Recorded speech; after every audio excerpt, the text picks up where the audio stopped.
Hamas ने Gaza में फिर से एक बड़ा सिक्योरिटी इंसिडेंट कर दिया है, जिसको लेके मिलिट्री सेंसरशिप है, लेकिन इजराइल के कम से कम 3 अस्पतालों में लगातार घायल इजरायली सैनिक पहुंच रहे हैं। अमरेश मिश्रा स्पीक्स के इस संस्करण में आपका स्वागत है। आज 4 अगस्त 2025 और आज के दिन मैं फिर से आपसे अपील करना चाहूंगा, इस वीडियो को आप अंत तक देखिए। हम जानते हैं व्यूज के बारे में बहुत सारी चीजें आ रही है, लेकिन वो उतार चढ़ाव होता है। लोग पता नहीं क्यों मायूस है, जबकि इतना हमास जीत रहा है। हमास ने क्या बुरी हालत कर दी, आज मैं न्यूज में बताऊंगा। आईडीएफ की तरफ से क्या बातें हो रही हैं, मैं पूरे सोर्सेस के साथ आपको बताता हूं। और सबसे बड़ी बात यह है कि ईरान को लेके एक नया डर वेस्ट और इजराइल में छा गया है, वो भी हम देख रहे हैं। यमन की बहुत सारी घटनाएं हैं, तो इसलिए मायूस होने की जरूरत नहीं है। यह सही बात है कि कत्लेआम हो रहा है, लेकिन उसमें भी आपको बता दें कि वो जो नरसंहार इजराइल कर रहा है, मैं बता चुका हूं आपको बार बार। इस पर प्लीज ये मत कहिए कि हमसे देखा नहीं जा रहा, हमसे ये नहीं हो रहा है। जब आप ये बताइए कि आपके जब पूर्वज मारे गए थे 1 करोड़, तो उस समय आप, मतलब ठीक है उस समय टीवी नहीं था, सोशल मीडिया नहीं था, तो इसका मतलब कि 1947 के बाद इंसान कमजोर हो गया है ना। क्योंकि मैं तो नहीं कहता हूं मुझसे नहीं देखा जा रहा, मैं तो दिल कड़ा करके एक 60,000 अगर गाजा के लोग शहीद हुए तो उनकी एक का दर्द मेरे अंदर है, और मैं 60,000 बार बदला लूंगा। यह हमारे यहाँ की टीचिंग है, यह आवत का कल्चर है। चाहे हिंदू हो चाहे मुसलमान हो, हम बदला लेते हैं और उसी हिसाब से लेते हैं। जब पूरे हिंदुस्तान की आजादी दांव पे थी तो अवध के 12 जिले थे, वो लड़े थे। केवल पूरे हिंदुस्तान 140 करोड़ का देश है, 28 राज्य हैं। उस समय पॉपुलेशन 15 करोड़ थी, लेकिन क्षेत्रफल तो यही था। उसमें 12 जिले अवध के, उन्नाव से लेके बहराइच से लेके लखनऊ से लेके प्रतापगढ़ सुल्तानपुर, यही लोग तो लास्ट तक लड़े ना। 1857 में 25 लाख लोग अवध के मारे गए। तो अब सवाल यहां पर यह, हमारे भी पूर्वज मारे गए, हाथी के पैर से बांध के उनको अंग्रेजों ने चलाया, लेकिन फिर बदला भी हमने वैसे लिया, और बदला 1880 तक लेते रहे। आखिरी अंग्रेज अफसर उन्नाव का हमारे पर बाबा ने मारा था 1880 में। अब ये भी तो सच्चाई है ना, तो आप उस पर क्यों इस तरह से मायूस हो जाते हैं। मैं फिर अपील कर रहा हूं कि एक सही तर्कों के साथ लोगों के बीच जाइए। शिया सुन्नी सब एक है, हिंदू मुस्लिम एक है, एक पूरे इस प्लैंक पे हमको लेके आगे चलना है। अब मैं आपको सीधे न्यूज पे आता हूं। हमास ने देखिए जो आज सिक्योरिटी इंसिडेंट किया, उसकी खासियत क्या थी। उसकी खासियत यह थी कि उसने फिर से रिवर्स इंजीनियरिंग करके इजरायली बॉम्ब को एक अपना बॉम्ब बनाया, इजरायलीज के सामने रखा, यानी आईडीएफ के सामने। और यह घटना कहां हुई, देर अल बला और खान यूनिस के बीच में। और उसमें उन लोगों ने कम से कम 2 या 3 ऐसे बॉम्ब्स जो अनएक्सप्लोडेड बॉम्ब्स थे, नहीं, जब इजरायली हवाई जहाज गिरा रहे थे तो वह एक्सप्लोड नहीं हुए थे, उन बॉम्ब्स को उन्होंने रिवर्स इंजीनियरिंग करके वहां रखा। इजरायलीज अभी एक मिशन पे हैं। अब देखिए हमास का दिमाग। इजरायली अभी एक मिशन पे है। वो मिशन क्या है? वो मिशन ये है कि जो अनएक्सप्लोडेड बॉम्ब्स हैं उनको ढूंढना। ये भी एक मिशन चल रहा है, क्योंकि उनको लग रहा है कि हमास उन बॉम्ब्स को इस्तेमाल कर रहा है। अब वो इस मिशन में है, हमास ऑलरेडी इसको इस्तेमाल कर रहा है, लेकिन उसमें एक दौर ऐसा आ गया जहां इजरायली सोल्जर्स को लगा कि अरे ये तो हमारे अनएक्सप्लोडेड बॉम्ब्स है। उनकी तरफ आगे बढ़ा तो वो हमास के निकले, उड़ गए वो, ब्लास्ट। अब बताओ, ये जो बात है इसको कैसे आप नकार सकते हैं? ये जो हमास का सुपीरियर दिमाग है, कैसे आप इसको नकार सकते हैं बताइए? ये ऐसी चीज है जो तसव्वुर नहीं की जा सकती। उसी समय देखिए हमास क्या है कि आप मान लीजिए एक मैदान है, उसको चारों तरफ से घेर लिया गया, कोई ना बाहर जा सकता ना अंदर जा सकता, और 2 पक्षों में लड़ाई हो रही। अब उसके अंदर जो हो रहा है, उसमें जो पक्ष जीत रहा है, जैसे हमास इसमें जीत रहा है, तो वो एक चीज उसने मार्क की है ना, और सालों लगे हैं उसको। 7 अक्टूबर के बाद 7 अक्टूबर 2023 से लेकर अभी तक उसने एक चीज इतनी मार्क कर ली, इतना उसके फाइटर्स शार्प हो गए हैं कि वो एक चीज पकड़ लेते हैं कि इजरायली अब यहां करेंगे, अब ये करेंगे। और इसीलिए इजरायली फौज में इतना ज्यादा असंतोष है। आज तो चीफ ऑफ स्टाफ याहिया ज़मीर ने बोल दिया भाई, उसने क्या दिया वो भी मैं आपको बताऊंगा। लेकिन सबसे पहले ये जो सिक्योरिटी इंसिडेंट हुआ है, ये जो हमास ने किया है, ये बहुत बड़ा अचीवमेंट हमास का है। इसमें अभी भी देखिए 9 इजरायली सोल्जर्स घायल हैं।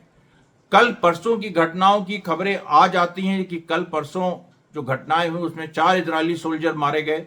अब आज की जो खबर है वो फिर बाद में आएगी। बड़ा इस समय एक इजराइल में अराजकता है न्यूज के स्तर पे। वो हमास में अराजकता नहीं है। हमास एक संगठित तरीके से, जिसकी एक हायरार्की है पूरा ऊपर से नीचे तक, उस तरह से काम कर रहा है। जबकि हमास के लोग इलेक्ट्रॉनिक कम्युनिकेशन नहीं यूज कर रहे हैं, एक दूसरे से कम्युनिकेट नहीं कर रहे हैं, लेकिन उनमें ज्यादा डिसिप्लिन।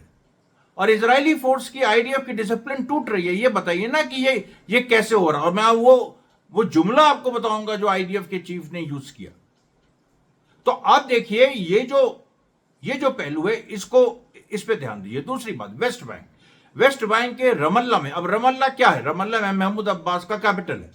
अब रमल्ला में जो लड़ाई हुई है आज, मतलब जिस तरीके से रमल्ला में आज गिरा गिरा के इजरायलियों को मारा है, आप विश्वास नहीं करेंगे। पूरी मतलब 3 घंटे लड़ाई चली और यह जनता ने किया है।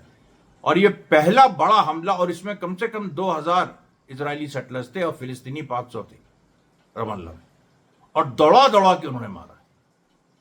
यह हालत हो गई थी लास्ट में कि जो कम से कम 74 जो इजरायली सेटलर्स घायल हुए हैं, उनको ले जाने के लिए कोई कार, कोई बस नहीं थी। उसमें से कितने लोग मर गए, क्या हुआ, अभी तक कुछ पता नहीं। कुछ लोगों को तो गाड़ दिया गया है।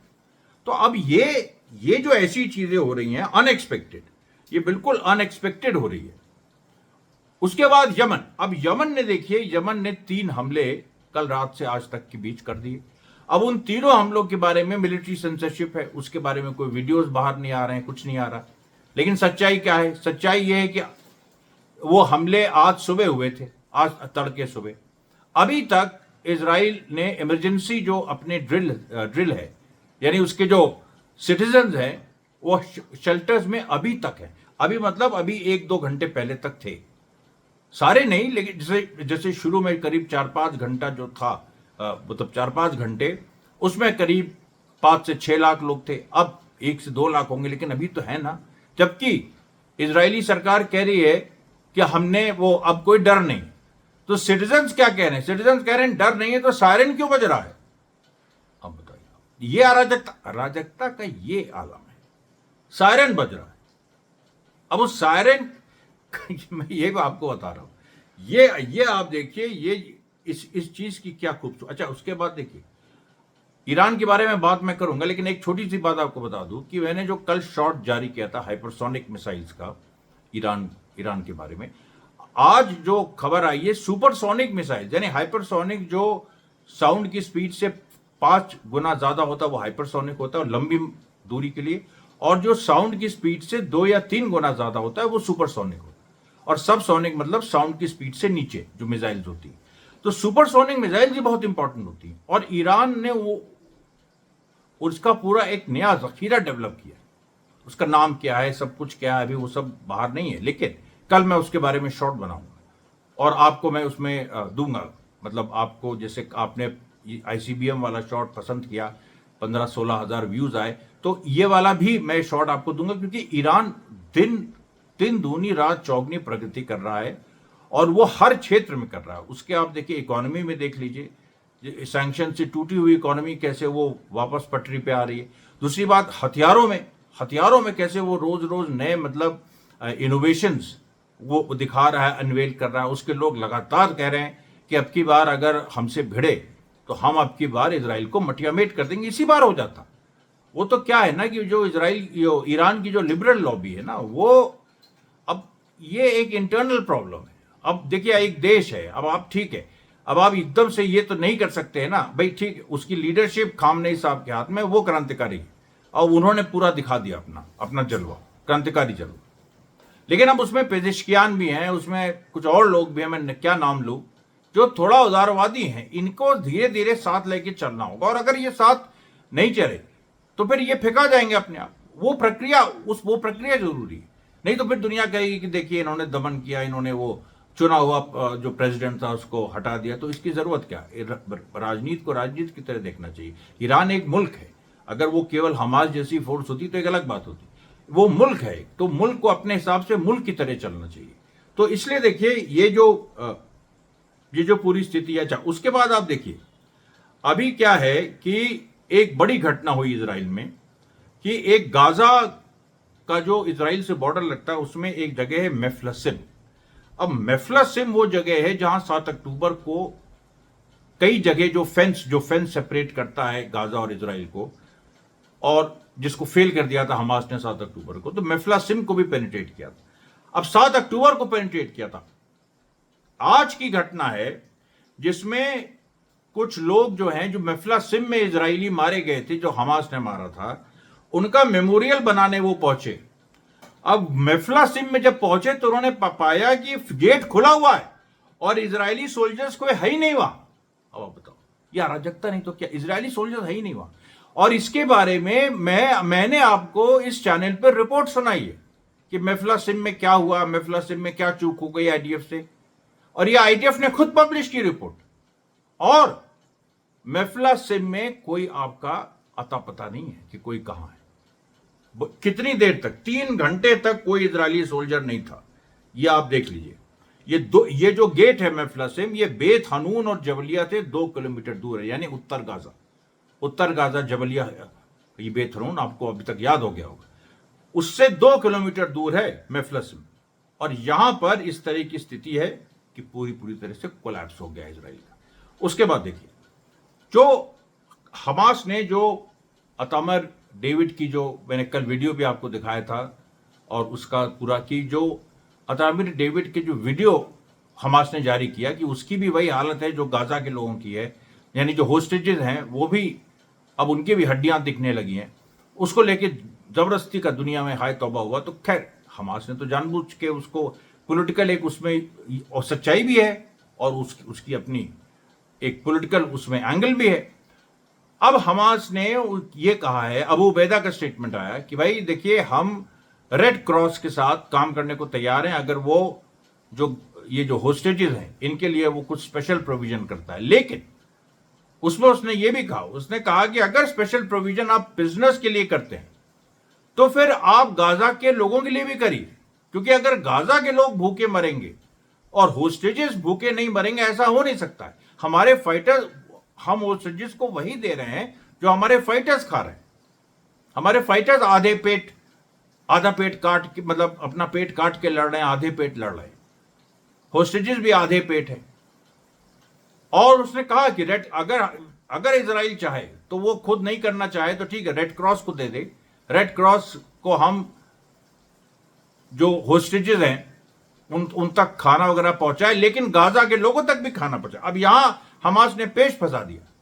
हमास ने शर्त लगा दी, देखो होस्टेज के साथ ऐसा होगा, हम जिम्मेदार नहीं। अबू उबैदा खुद ही, अभी जब करीब 10 दिन पहले अबू उबैदा जब एक टेलीवाइज उनकी स्पीच हो रही थी, वो खुद ही पतले दुबले, मतलब उनका ऐसा लग रहा था कि 10 किलो वेट कम हो गया, पूरा एकदम साफ दिख रहा था।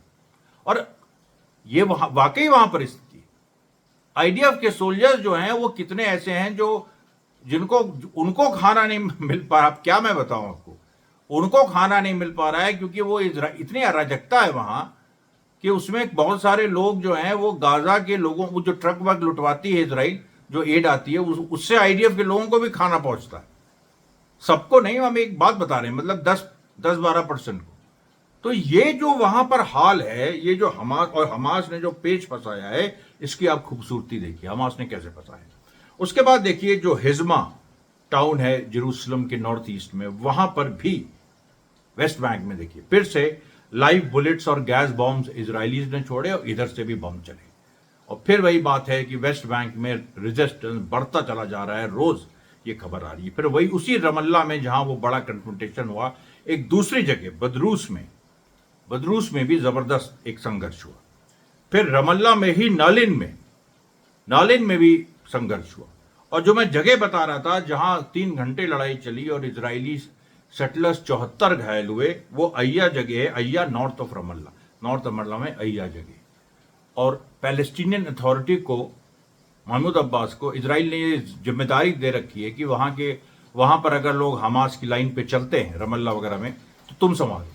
लेकिन पैलेस्टीनियन अथॉरिटी का कोई आदमी नहीं था, नदारत थे वो, और इजराइल पिट रहा है उनके साथ। और महमूद अब्बास बड़ी बड़ी बातें कर रहे हैं कि हम चुनाव कराएंगे, उसमें चुनाव में जो हथियारबंद ताकतें हैं वो पार्ट नहीं ले सकती। जो पिछली बार चुनाव हुआ था उसमें हमास ने तुमको बुरी तरह हराया था। तुम प्रेसिडेंट तो बन गए, लेकिन जो लेजिस्लेटिव चुनाव हुए उसमें तो इस्माइल हानिया प्रधानमंत्री बन गए थे। फिर तुमने उनको सत्ता नहीं दी, उसके बाद वो हमास ने फिर गाजा पे कब्जा कर लिया। तो ये जो पूरी एक सिचुएशन है, महमूद अब्बास की क्या लेजिटिमेसी? उसकी कोई लेजिटिमेसी नहीं, वो खत्म है। और ये लोग एक अड़ंगा लगा रहे हैं। देखिए, अगर महमूद अब्बास जैसे लोग नहीं होते या ईरान में उस तरह के उदारवादी नहीं होते तो अभी तक इजराइल खत्म हो गया।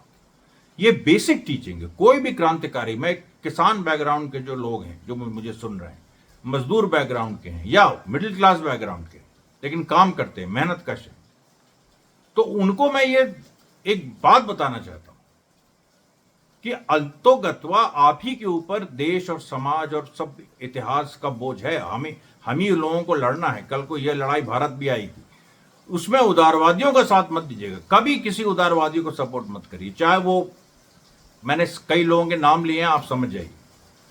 कभी भी उनको सपोर्ट नहीं करिए किसी भी तरीके से। आप बहुत अंग्रेज दां हैं तो हमसे बड़े नहीं हैं, हमसे बड़े तो नहीं है ना कि तो ये मैं कह रहा हूं कि मैंने जितने पन्ने किताबों की जो पब्लिश्ड अंग्रेजी में लिखे हैं बड़े बड़े पब्लिशर्स द्वारा, तो वो तो है ना हमारे पास क्रेडिट। तो सवाल यह है कि अंग्रेज दां होने से कुछ नहीं होता। आप ये लेसन सीखिए कि उदारवादियों से, लिबरल से को कभी सपोर्ट मत करिएगा। ये लोग नासूर हैं, ये लोग अंदर से ये आपको आगे नहीं बढ़ने देते, ये हमेशा गलत ताकतों को आगे बढ़ने देते, क्योंकि ये लोग कहते हैं कि उनके साथ कुछ ना कुछ बातचीत करो, ये करो। बातचीत क्या, सीधे मारो। इस समय जब आपकी ताकत बन गई, ठीक है, वो बातचीत तब तक ठीक है जब तक आप कमजोर है। जब आप मजबूत हो गए तो आप मारिए, सीधी बात, आप टेक ओवर कर लीजिए। उसके बाद देखिए, और बड़ी मजेदार बात है, अब नहालोज एक सेटलमेंट है, जिसमें नहालोज के बारे में मैंने बताया था, वो भी अक्टूबर 7 में जो हुआ, इजरायली फोर्सेज ने उस पर भी पब्लिश किया बहुत कुछ। बहुत बुरी तरह इजरायली फोर्सेज वहां मारी गई थी 7 अक्टूबर को। अब नहालोज में वहां के जो लोग भागे, इजरायली सेटलर, उनको उनकी सरकार फोर्स कर रही कि तुम लौटो। वहां के रेजिडेंट्स ने वो सुप्रीम कोर्ट चले गए इजराइल के, ये कहते हुए कि हमारी सरकार हमको फोर्स क्यों कर रही है, हम नहीं जाना चाहते नहालोज। हमें अभी भी याद है किस तरीके से हमास ने हमला किया था, और वो हम कभी भूल नहीं सकते। अब इधर और देखिए, अब हम आते हैं उस चीज पे जो इजरायली मिलिट्री की बात है। इसमें सोचिए आप, इसका तस्वुर करिए थोड़ा सा ठंडे दिमाग से, कि भारत के जो चीफ ऑफ स्टाफ हैं, ठीक, तो चीफ ऑफ स्टाफ जो हैं आर्मी के, आप कह लीजिए, या तीनों उसके, तो चीफ ऑफ स्टाफ भारत के ये कह दें, हालांकि अभी भारत पाक युद्ध के समय जो कंट्रोवर्सी चल रही है उसमें सेना के लोगों ने जो कहा है वो सब बातें सामने हैं, लेकिन आप सोचिए वो ये कह दें कि हमको तो कुछ बताया ही नहीं जा रहा है, हमको कोई ब्रीफ ही नहीं है। तो आप सोचिए, आईडीएफ के जो चीफ हैं इयाल जमीर, उन्होंने क्या कहा? उन्होंने कहा कि भाई ये बताओ, हमको इतने दिनों से कोई कैबिनेट मीटिंग नहीं आई है, कोई डायरेक्टिव नहीं है कि आगे सेना को करना क्या है गाजा में, नहीं पता उनको।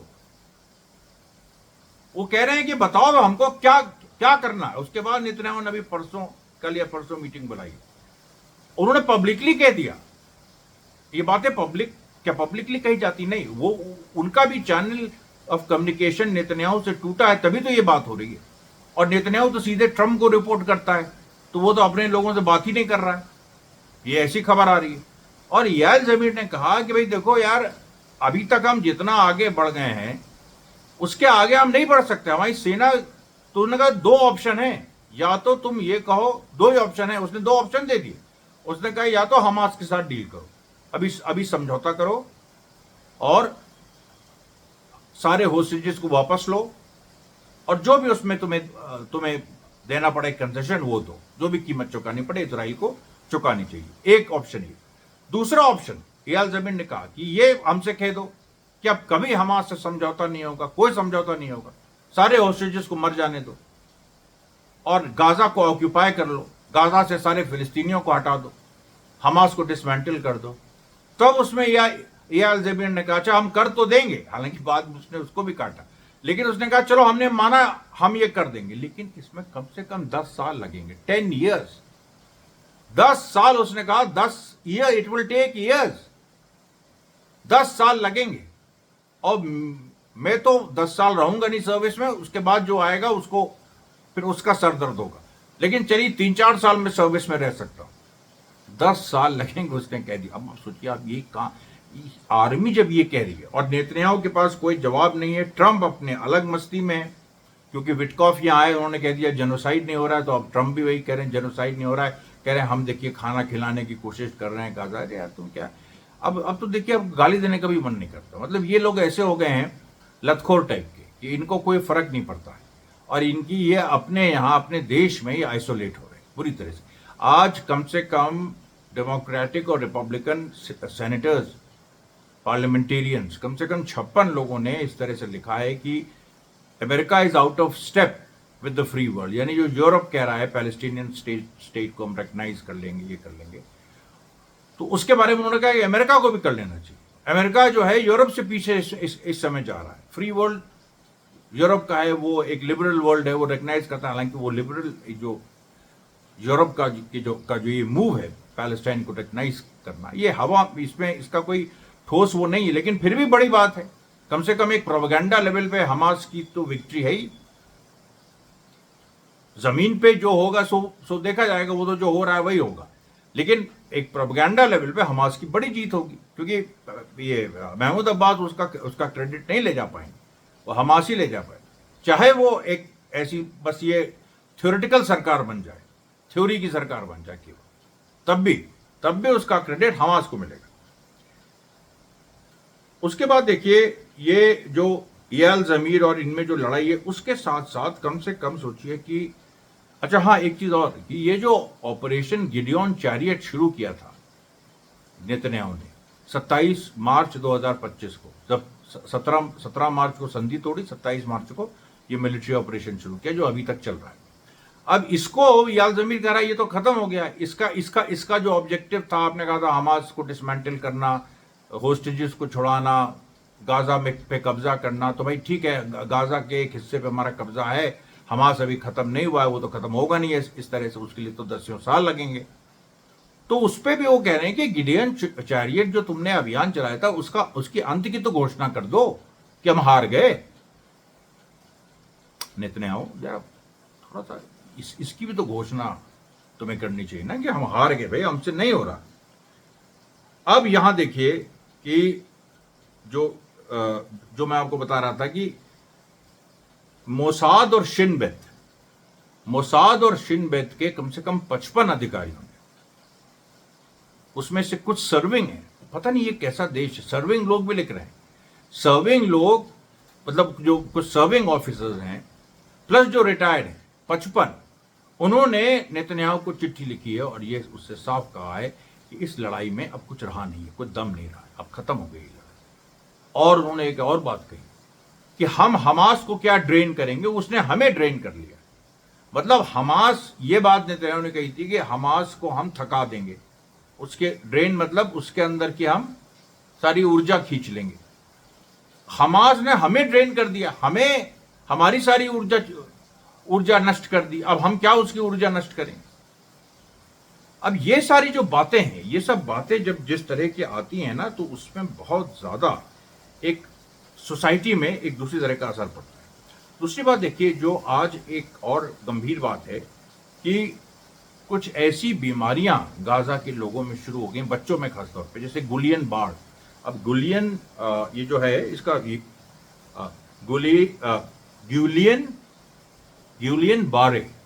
ग्यूलियन बारे ये एक सिंड्रोम होता है पैरालिसिस का, ये बच्चों में पाया जा रहा है और ये इंटेस्टाइनल इन्फेक्शन की वजह से। अब बच्चों को खाना मिल नहीं रहा है, जो मिल रहा है वो पता नहीं कैसा है। तो ये देखिए एक महामारी फैलने की एक पूरा एक परिस्थिति है। लेकिन इजरायली सोल्जर्स को भी ये हो रहा है। अब आप देखो, इजरायली सोल्जर्स को भी इसकी शिकायत आई है और ये अजीब तरह की पैरालिसिस है। इसमें जो इम्यून सिस्टम है वो अटैक करता है पेरिफेरल नर्व्स को। अब उसमें इजरायली, अब अगर गाजा में मान लीजिए 7 केसेस आए तो 2 केसेस इजरायली सोल्जर्स में डिस्कवर हुए हैं। गाजा में बच्चों में हुए हैं, इजरायली सेना में तो जो सोल्जर्स हैं उनमें डिस्कवर हुए हैं। अब इसीलिए तो याल जमीर घबरा रहा है ना कि ये सब एक महामारी हमारे अंदर भी फैलेगी। भाई गाजा इतना बड़ा 45 किलोमीटर का है, वहां पर आप कोरोना हमने देखा कहां से कहां फैला, भारत इतना बड़ा है। तो ये जो सिंड्रोम है जिसके बारे में बात कर रहा था, ये तो इजरायली सोल्जर्स में भी फैलेगा और वो फैल रहा है। और ये कहा भी है उसने, सेना ने, कि हम लोग जो है इसी तरीके से हमारे लोग मारे जाएंगे। एक तो गर्मी मार रही है हमको, दूसरा अब ये शुरू हो जाएगा, फिर अभी बारिश होगी, बारिश में फिर हम बीमार पड़ेंगे। ये सारी चीजें आप देखिए। फिर देखिए एक और बड़ी चीज जो सामने आई है कि जो एक पैलेस्टीनियन एनालिस्ट है, उन्होंने एक बड़ा जबरदस्त एक वीडियो बनाया है जिसका मैं डिटेल में आपसे बात करूंगा कल। हो सकता है क्योंकि कल के बारे में बता दें आपको, 3 वीडियो हमें लाने की प्लानिंग है। एक सुबह 11 बजे 10-12 मिनट का, एक 4 बजे और एक 8:30-9 बजे रात वाला। तो ये उसमें यह है कि जब सलाहुद्दीन अयूबी ने जब 1187 में जेरूसलम पे कब्जा किया था, तब भी यह हालत थी। जो तमाम अरब देश थे वो फेल हो गए थे, क्योंकि अब्बासिड डायनेस्टी खत्म हो गई थी ऑलमोस्ट। वो अब्बासिड डायनेस्टी चली है 750 AD से 1258 तक, लेकिन 1258 के पहले वो अपनी पावर खो चुकी थी वो 10th सेंचुरी से, जब से फातिमिद कालिफेट जो बना और फातिमिद जो एक इजिप्ट में एम्पायर बना, तब से अब्बासिद जो एक इतना बड़ा राज था वो कमजोर होना शुरू हो गया। 150-200 साल चला, फिर 10th सेंचुरी से वो कमजोर होना शुरू हो गया। तो 1187 में जब क्रूसेड शुरू हुए, जब क्रिश्चियन आर्मीज आने लगी और जेरूसलम पे उन्होंने कब्जा कर लिया 1099 AD में, जब क्रिश्चियन आर्मीज ने जेरूसलम पे कब्जा कर लिया, तब उसके बाद कई जिहाद चले, फेल हो गए। फिर सलाहुद्दीन अयूबी ने इसी तरह की परिस्थिति थी, एक तरह से वो हमास थे और इसी तरह की परिस्थिति थी, और उन्होंने इन परिस्थितियों में लड़के, सारे अरब मुल्क उस समय उदासीन थे, कोई उनकी मदद के लिए नहीं आया, और उन्होंने सुन्नी शिया सबको एक किया। वो खुद, मतलब आप सोचिए, आप अरब्स को, कुर्दों को, उनको भी एक किया, और उन्होंने जाके जेरूसलम पे कब्जा किया। तो इसमें क्यों आप मायूस होते हैं? इतनी बड़ी मिसाल आपके सामने, इतनी बड़ी मिसाल, तो इसमें मायूसी की तो कोई जगह नहीं। फिर आप देखिए ईरान का जो मैंने आपको बताया था सुपरसोनिक मिसाइल, जिसपे शॉर्ट कल मैं बनाऊंगा, वो सुपरसोनिक मिसाइल जो है वो हाइपरसोनिक मिसाइल से भी कुछ मामलों में ज्यादा खतरनाक है, क्योंकि वो क्लोज रेंज की मार करती है। और उसमें जो है एक खास रशन एक इनोवेशन उसमें है, जिससे वो 2 में डिवाइड भी हो सकती है, और 2 में डिवाइड होके वो फिर और कोहराम मचा देगी। ये पूरी एक सिचुएशन इसकी है। फिर आप देखिए जो रशिया और चाइना की जो जॉइंट एक्सरसाइजेस चल रही हैं वर्ल्ड लेवल पे, अमेरिका उससे घबराया हुआ है। उसमें भी ऐसे कुछ 2 वेपन्स टेस्ट हुए हैं जिनको अमेरिका कह रहा है वो मिनी न्यूक्लियर वेपन्स हैं। और ये चीज कहां हो रही है? साउथ चाइना सी में, पैसिफिक ओशन में, यानी जो चाइना के करीब जो इलाका है, जो समुद्री पूरा इलाका है, वहां पर ही हो रहा है। और वहां पर वो अमेरिका का कहना है कि मिनी न्यूक्लियर वेपन्स कहीं ना कहीं टेस्ट हुए हैं। अब मिनी न्यूक्लियर वेपन्स का मतलब देखिए, वो एक है कि न्यूक्लियर वेपन्स ऐसे जो छोटे हों, जो ज़्यादा उतना रेडियो एक्टिविटी नहीं फैलाएं, जो पूरा एक बड़ा एटम बॉम्ब या न्यूक्लियर बॉम्ब फैलाता है। वो कई देशों के पास हैं, चाइना, रशिया और अमेरिका के पास तो हैं ही, लेकिन ये जो टेस्टिंग हुई इसको लेके अमेरिका नर्वस है कि कोई नए तरीके का, कोई नया मॉडल कुछ इन्होंने किया है जो बहुत ही प्रिसाइज मार करता है, जहां पर उसकी रेडियो एक्टिविटी ज़्यादा फैलेगी नहीं। और ये जो है हथियार, ये अमेरिका के पास ऐसी टेक्नोलॉजी नहीं है। इस तरह के अंदेशा, इस तरह का अमेरिका ने एक अपना डाउट एक्सप्रेस किया है। फिर आप देखिए सीरिया में भी वही हो रहा है कि आज जो अल शरा की फोर्सेस हैं वो कुर्दों से लड़ गए वो लोग। अब कुर्दों के साथ वेस्ट भी है, अल शरा के साथ भी वेस्ट है। अब ये जो पूरा है सीरिया को तोड़ने की प्लानिंग, ये अपने फुल स्विंग में है कि ड्रूज को कि हालांकि ड्रूज जो एंटी इजरायली है वो रिकवर कर गए, कल मैंने बताया आपको। अब कुर्दों में भी डिवीजन हो रहा है। कुर्द पूरी तरह से प्रो अमेरिकन थे, प्रो इजरायली उतना नहीं थे, प्रो अमेरिकन थे, लेकिन प्रो इजरायली भी उसी बाद में हो जाता है। लेकिन कुर्दों में डिवीजन हो रहा है, वो भी अब एंटी इजराइल, एंटी अमेरिका, क्योंकि वो देख रहे हैं कि अल शरा के सामने अमेरिका एक तरह से उनको झोंक रहा है। पहले अमेरिका ने कहा उसकी सेना में शामिल हो जाओ, इन्होंने कहा नहीं हो सकते। उसके बाद अब फसाद हो रहे हैं, अब झगड़े हो रहे हैं। और कर्ड्स जो हैं आर्म्ड हैं, वो ड्रूज या अलावाइट्स की तरह नहीं है, उनके पास तो लंबे समय से हथियार हैं। आईसिस के खिलाफ लड़े थे वो, और ईरान के साथ भी लड़ चुके हैं वो एक बार। तो अमेरिका के साथ होते हुए भी उनके अंदर भी डिवीजन हो रहा है। उनके अंदर एक बड़ा हिस्सा इस सोच का पैदा हो रहा है कि हमें ईरान का साथ देना चाहिए। ये बड़ी बात है। एक प्रो इरानियन कर्डिश फोर्सेस में एक स्थिति बन रही है। फिर देखिए, मोरक्को के टैंजियर शहर में आज जो डिमॉन्स्ट्रेशन हुआ है, कुवैत के जो प्रीचर हैं फैजल कज्जाज, उन्होंने भी कह दिया है, उन्होंने कहा है कि ये जो अरब हैं, अब सोचिए कुवैत के प्रीचर हैं, खुद अपने राजा के खिलाफ, कि ये जो अरब के रूलर्स हैं, ये अगर कोई भी खुश होता है कि गाजा में जो हो रहा है या उसके बारे में उदासीन होता है, तो फिर वो क्या उसका वर्ड है, मतलब वो धर्मभार है, वो धर्मभार है, उसका कोई मतलब नहीं है। मोरक्को के टैंजियर में जो वहाँ एक पोर्ट सिटी है, वहाँ से इजराइल जो सामान जा रहा था उसको मोरक्को के सिटीजन ने ब्लॉक कर दिया, नहीं जाने दिया। ग्रीस में भी यही हुआ था, डॉक वर्कर्स। अब डॉक वर्कर्स जो हैं पूरी दुनिया में स्ट्राइक कर रहे हैं। इंडिया तक में ये हुआ था, बॉम्बे में बहुत सारी चीज़ें जो इजराइल जाती हैं वो जा नहीं पाई थी। अभी 2-3 महीने पहले की बात मैंने बताया भी था। तो ये एक पूरा जो वर्किंग क्लास मूवमेंट भी हो रहा है, स्टूडेंट मूवमेंट चल ही रहा है, उसके बारे में रोज़ हम आपको खबरें बताते ही हैं। तो ये देखिए आज की खबरें थी। कल मैं जैसा मैंने वादा किया है कि 3 वीडियो मैं आपके बीच लेके आऊँगा, चाहे वो छोटे होंगे, और उन तीनों वीडियो में एक नई कहानी सामने आएगी। तब तक के लिए धन्यवाद साथियों, बहुत बहुत धन्यवाद।